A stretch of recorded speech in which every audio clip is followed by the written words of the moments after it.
Ahora vamos para las cascadas número 1.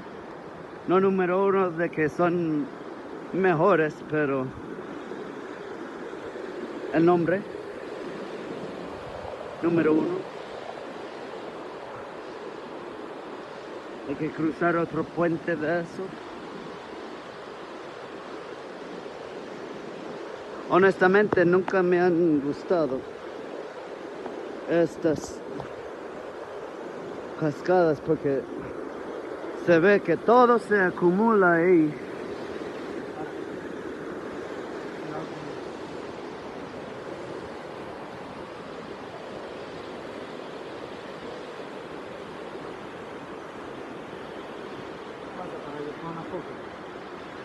Vi passa, ¿no?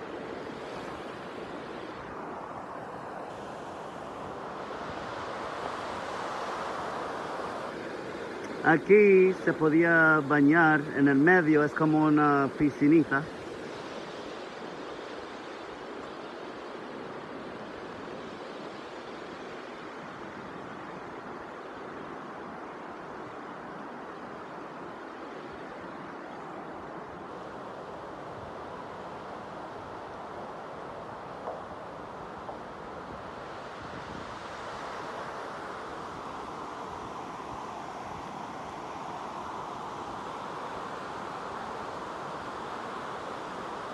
Ahora durante estos días ha llovido mucho, casi un día entero.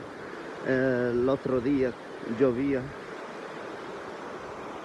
así que todo está como súper sucio, se ve sucio.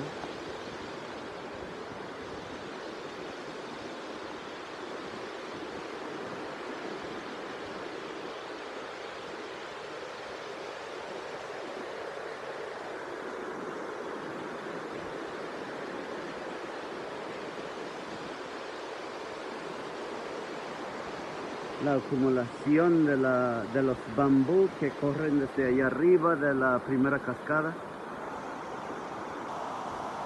Es súper feo aquí abajo, pero ¿qué te digo? Como naturaleza. No hay nada por allá ya. Bueno, vamos a subir por allá. Listo, vamos a subir.